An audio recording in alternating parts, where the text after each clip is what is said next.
Well friends, as you can tell from the title of the video, we have some bad news. What's up guys, welcome back to Horsepower and Pizza. My name is Bailey.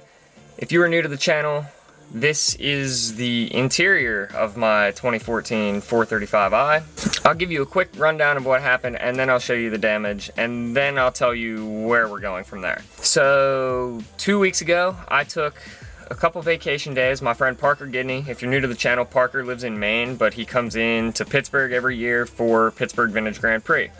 He flew in on Wednesday. Thursday morning we get up to go to breakfast. I'm going into Pittsburgh from where I live in the South Hills, and my phone says if you cut across to this other route, it'll save you 3 minutes. So I do that, and I'd make the joking comment to Parker, we are going to waste 5 minutes to save 3. And of course we cut across to this other route and I get 5 minutes up the road. I'm stopped at a red light.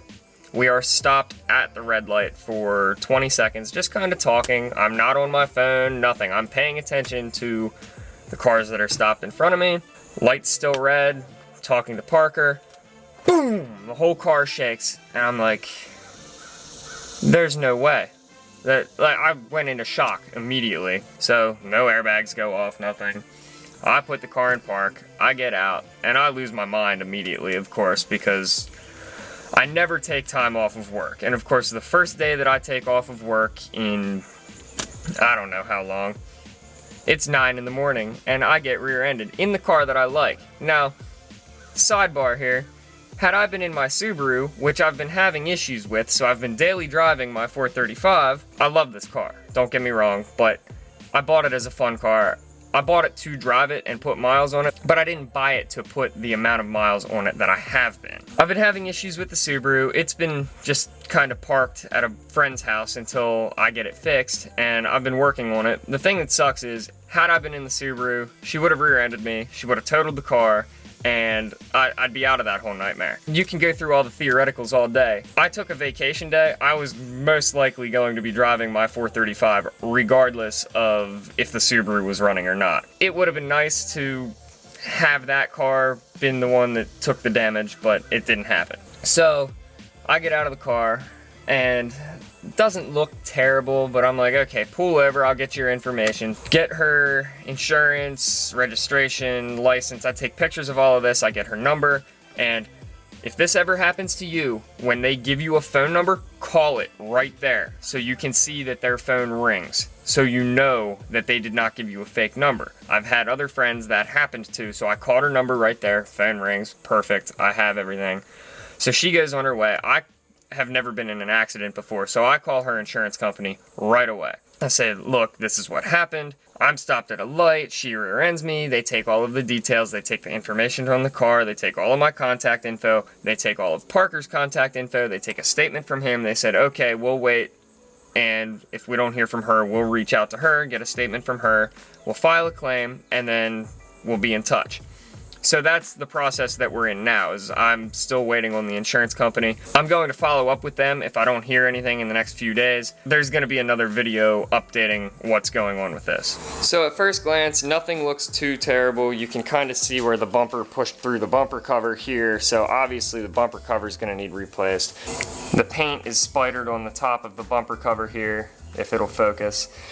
But overall, I mean, this is cracked and like pushed in, so it doesn't look too bad, right? So nothing looks too terrible, but if you look at the side of the trunk lid here, this is clearly buckled. Well, what happened was, she was in a Jeep Compass and she hit the rear bumper.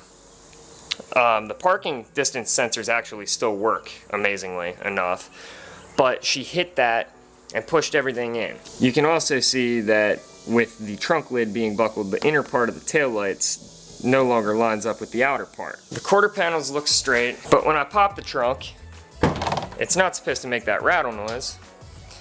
Everything kind of takes a turn here.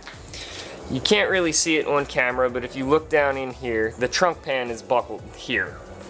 If I look up from underneath, which I'm not going to do right now, the bumper and everything looks okay, but the trunk pan is clearly buckled. This latch, when I go to shut the trunk, is supposed to meet up with the loop and connect. Well, now when I shut the trunk, this face of the latch meets up here, like so.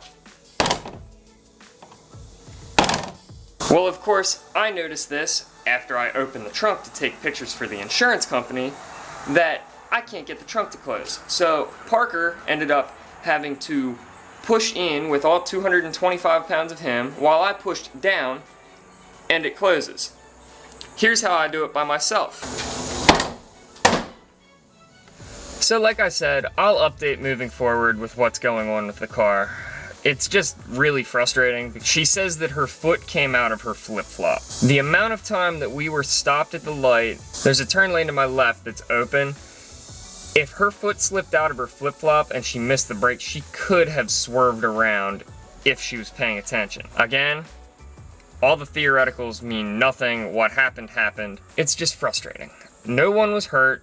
Thankfully, that's all that matters. Please put your phone down and pay attention, because I'm 99% sure that's what happened here. She'll never admit that to the insurance company, of course. Please put your phone down, pay attention. The most frustrating part about it is, obviously, it's not my fault. When I call the insurance company, they're like, yeah, it's pretty cut and dry. You were stopped. She tried to drive through your car. It's also frustrating for me, particularly, because the car was so clean. Yes, it's a car. Yes, it's fixable. But the problem with how clean the car was versus now the damage that it took and the insurance claim is that will end up on the Carfax. And if you guys know anything about me, I don't keep cars that long. So I've had the car over a year at this point. I was looking to trade up. Not sure what. We'll talk about that in another video. I like the car, don't get me wrong, but I want to own so many different vehicles that it works out that I put myself in a position that I can do that. Check us out over on Instagram at Horsepower Pizza. Check www.horsepowerandpizza.com. The fall merch line is coming soon, and be sure to check out the Cold Pizza podcast on iTunes, Spotify, and Google Podcasts. I want to thank you guys so much for watching. Peace out. Build it for you.